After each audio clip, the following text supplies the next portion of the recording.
l'économiste du jour, c'est Christian Parizeau, économiste en chef et responsable de la recherche chez Aurel BGC. Bonjour Christian. Bonjour.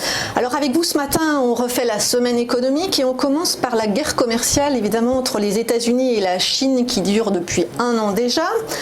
D'abord, quelle issue voyez-vous à ce bras de fer, vous ? Ah, c'est une bonne question. Alors, vous savez, M. Trump, c'était la technique de la batte de baseball. Hein. Je frappe, je donne un grand coup, et puis je vois derrière si les personnes viennent négocier, me demandent même à négocier avec moi. Alors là, ça se complexifie un petit peu. Hein. Là, on voit que ça devient compliqué. Hein. On voit que les Chinois n'ont pas tellement apprécié les dernières déclarations. Et là, ils ont donné un peu leurs conditions pour retourner sur la table des négociations. Et on voit, ils disent clairement qu'il va falloir être honnête, qu'il va falloir éviter les volte-face. Donc, il y a des messages qui sont envoyés très clairement, il y a un durcissement des positions et là on est vraiment sur un échec. Alors c'est pas dit comme ça du côté américain, mais clairement on perçoit un échec dans ces négociations commerciales. Alors le seul élément que met en avant M. Trump, c'est que lui peut taxer beaucoup de produits chinois et que la Chine ne peut pas répliquer de manière identique sur le même nombre de produits à taxer. Donc lui il est forcément gagnant à la fin. Mais on s'aperçoit que derrière c'est beaucoup plus complexe, que ça a un réel impact aujourd'hui sur le comportement des entreprises, sur les coûts des entreprises.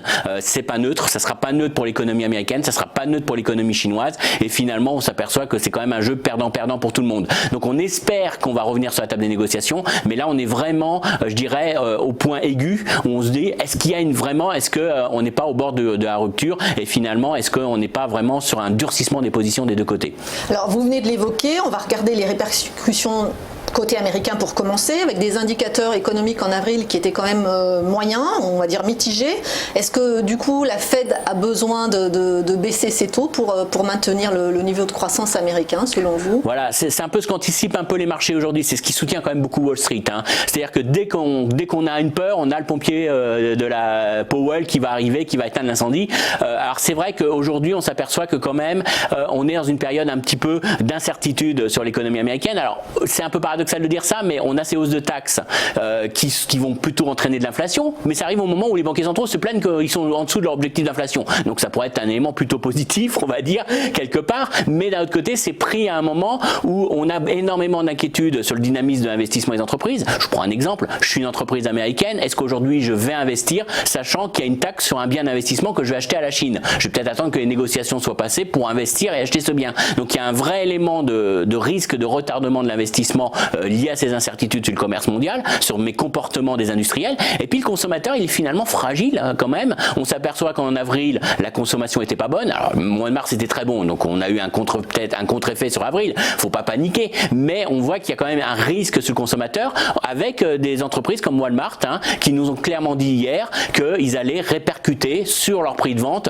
les hausses de taxes de M. Trump. Donc c'est vraiment un impact. Donc ça veut dire plus d'inflation, mais une mauvaise inflation, une inflation importée et une inflation qui surtout ralentirait l'économie américaine, d'où ces anticipations immédiatement de dire va falloir encore soutenir l'économie, la croissance américaine. Ce qui est un paradoxe, mais on est véritablement dans un élément de fragilité dans le discours de M. Trump et dans sa technique de négociation qui est aujourd'hui qu'on a quand même des grosses craintes sur la croissance américaine et on est quand même sur une vraie incertitude économique. En tout cas, je suis pas sûr que le pompier Powell puisse tout faire aujourd'hui face au choc de ces droits de douane qui va quand même se traduire par plus de croissance, plus d'inflation, mais surtout moins de croissance pour l'économie américaine. Et alors les répercussions sur la Chine, on a vu, il y a un réel ralentissement économique. Quels sont les impacts des décisions de Trump, notamment sur les taxes douanières? Quelles mesures peut prendre en contrepartie la Chine? Parce qu'évidemment, il y a beaucoup moins de produits américains importés en Chine. Est-ce qu'elle peut s'attaquer à certains secteurs? On a vu des menaces sur Boeing. Est-ce qu'elle peut s'attaquer aux emprunts d'État américains, puisqu'elle a une grosse réserve? Quelle est votre opinion? Ça, c'est un peu tout le problème. C'est-à-dire que la Chine, aujourd'hui, ne peut pas répliquer à un pour un face aux taxes américaines. Ils ont taxé quasiment l'ensemble des biens alimentaires qu'ils importaient des États-Unis. On l'a vu avec le soja, notamment. Ça a marqué les esprits. Donc, clairement, aujourd'hui, ils ont une possibilité de rétorsion, je dirais, à l'identique de M. Trump qui est très limitée.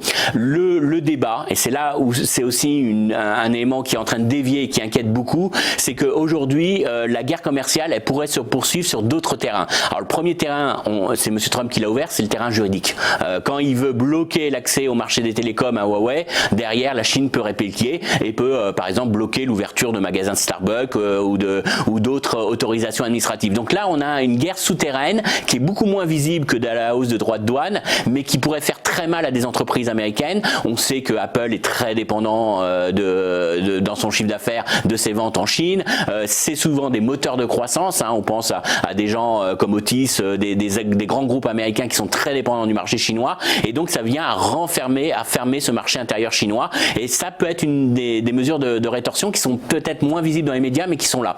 L'autre crainte, c'est cette fameuse guerre d'échange. Et ça pourrait un petit peu agiter les marchés. C'est-à-dire que vous m'augmentez les taxes, je dévalue ma monnaie pour contrer cet impact de cette hausse des taxes. Le seul problème, c'est que la Chine prend un risque énorme. Le principal risque, c'est que ça accentue les sorties de capitaux. Et là, aujourd'hui, la pression sur le yuan, on ne sait pas trop, est-ce que c'est lié à des pressions de sortie de capitaux ou véritablement une volonté des autorités chinoises de piloter à la baisse leur devise. Là, on n'a pas encore les moyens de le savoir, on le verra avec les flux de capitaux, mais clairement, c'est une arme à double tranchant pour la Chine et ça reste dangereux. Et puis, troisième élément, c'est je pourrais vendre toutes mes réserves, toutes mes obligations du Trésor américain pour déstabiliser le marché obligataire américain. Là aussi, c'est pas forcément quelque chose de plus crédible pour nous. C'est risqué, c'est à double tranchant parce que créer un crack obligataire quand vous êtes un des détenteurs de la dette, c'est pas forcément une bonne chose. Donc, on voit qu'ils ont pas forcément des positions, des facilités très fortes d'intervention sur l'aspect financier. Le risque est beaucoup plus juridique et beaucoup plus une entrainte, une pression sur les entreprises américaines qui veulent exercer sur le marché chinois. Et je pense que c'est là-dessus que va sûrement communiquer, peut-être de manière symbolique, l'État chinois dans les prochains mois.